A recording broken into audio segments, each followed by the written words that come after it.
Magandang araw mga kaibigan. Bigyan natin ng reaction, opinion itong post ng ABS-CBN. Senate President Pro Tempore Panfilo Lacson says, once the Senate is constituted as an impeachment court, it may compel, force Vice President Sara Duterte to attend the trial, but clarifies it's her call as she can waive her appearance. Okay. Salamat naman at klinaro na ngayon.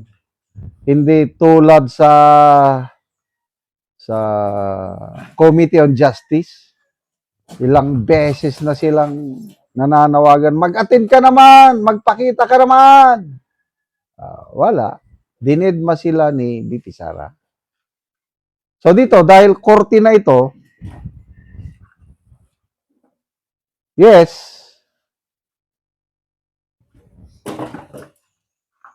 importante para sa akin na mag-appear si BP Sara. Although, maganda yung paglilinaw na she can waive her right. So at least, malinaw na ngayon. Nasa desisyon na ni BP Sara kung mag-attend siya o magpakita siya o hindi. Okay. Sa regular trial, sabi na lang nating RTC, ang alam ko dyan, yung akusado, kailangan niya magpakita doon sa arraignment ba yun? Yung mag-plead siya ng guilty or not guilty. Or pwede kaya rin na abogado lang. Wala pa akong na balitaan na pagdating sa arraignment is kailangan yung akusado magpakita. So, parang ganyan din dito sa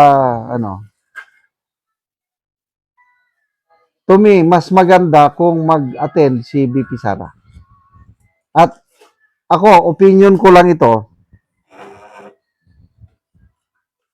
basing sa nangyari sa budget hearing, for the past 2 years natin ito.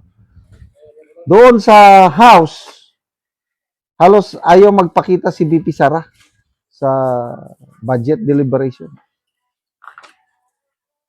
Itong 2026 budget deliberation, nagalit pa nga si Congresswoman De Lima dahil bakit ayaw magpakita si BP Sara? Na timing, nagkaroon ng lindol ba yun sa Cebu? So, mas inuna ni BP Sara yung araw na yon, imbes na magpakita sa budget hearing sa Kamara, nandun siya sa noon siya ang pinakaunang government official, national government official na bumisita sa mga biktima ng lindol sa Cebu. Yan ang ko. Kaya tinawag siya ni Congressman Woman De Lima na spoiled brat, something like that. Bakit? Mas importante ba yung budget hearing kaysa yung mga biktima? Kahit ako, unahin ko yung mga biktima. But dito sa Senado, pagdating na sa Senado, palaging, as far as I remember, palaging nag-a-attend si BP Sara sa mga budget hearing sa Senado at palaging binibigyan siya ng kortesiya, hindi na siya pinapatagal. Ang ganda ng treatment ng mga senador sa kanya. Kaya nakikita ko, dito na sa kanyang trial, magpapakita yan, mag-a-attend yan. Dahil it is considered as a friendly,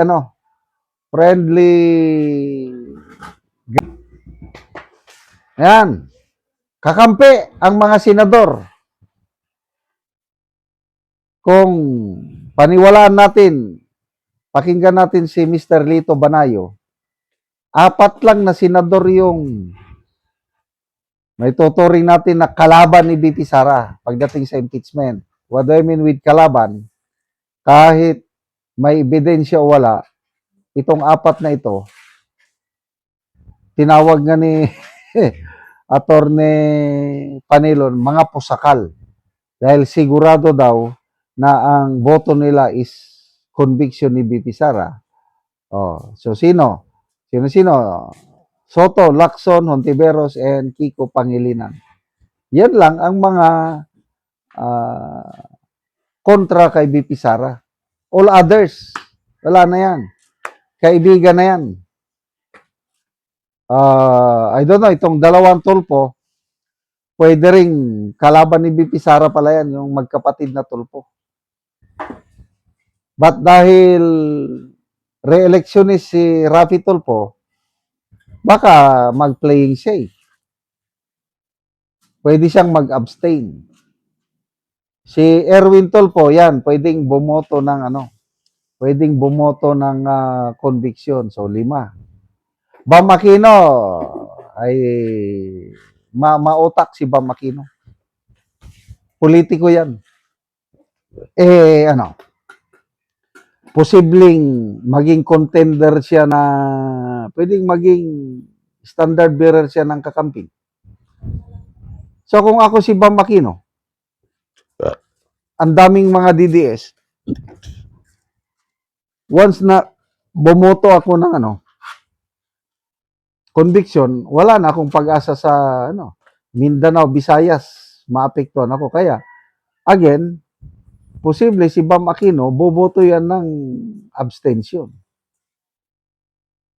So, to me, the impeachment court ang Senado sitting as an impeachment court is a friendly territory. Kaya nandyan yan si BP Sara. Okay? Salamat mga kaibigan sa inyong pagsubaybay sa channel na ito. Nakakatulong kayo ng malaki sa tribong Talandig ng Bukidnon dahil ang income natin sa channel na ito is pantulong sa tribo. Namimigay tayo ng libreng yero at pako para makapagpatayo sila ng mas maayos na tirahan. Panoorin nyo ang video na ito. Karon mo na niyang mga yero nga ipanghatag sa mga tao. So bahalag nagaulan. Pangyod sila, duol gyud sila kay nalipay silang matagaan og yero. So kompleto. Nalipay daw si ate.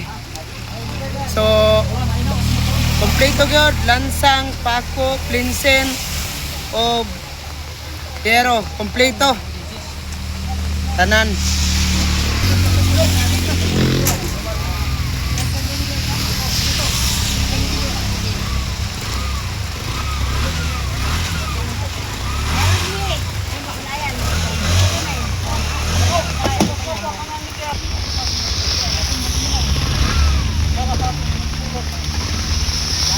Sila ang matagaan.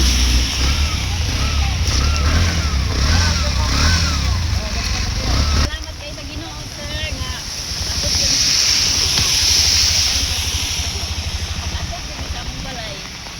Salamat daw gid sa Ginoo si ate nga naabot na gid ang yero. Di pa gid mi kayo bisag ulan kadako.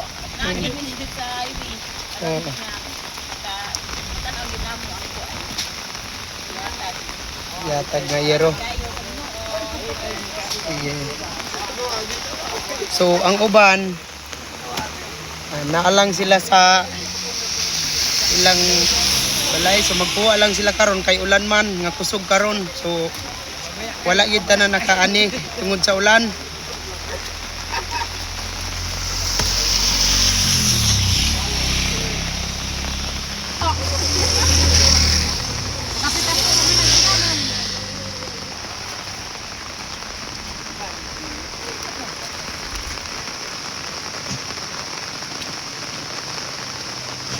So, ihatod na sa iyaha sa balo nga bahin nga yero.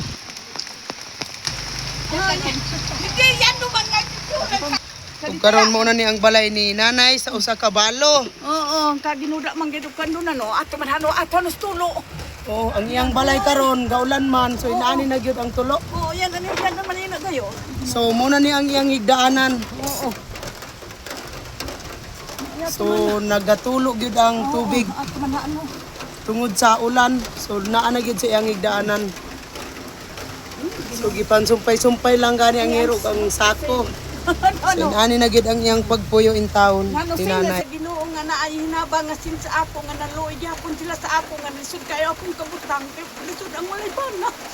Uy, balo naman gud siya. Ani, wala na biya akong magkasampi, di ko pagkasampi kong anak. Oo, Lisod na.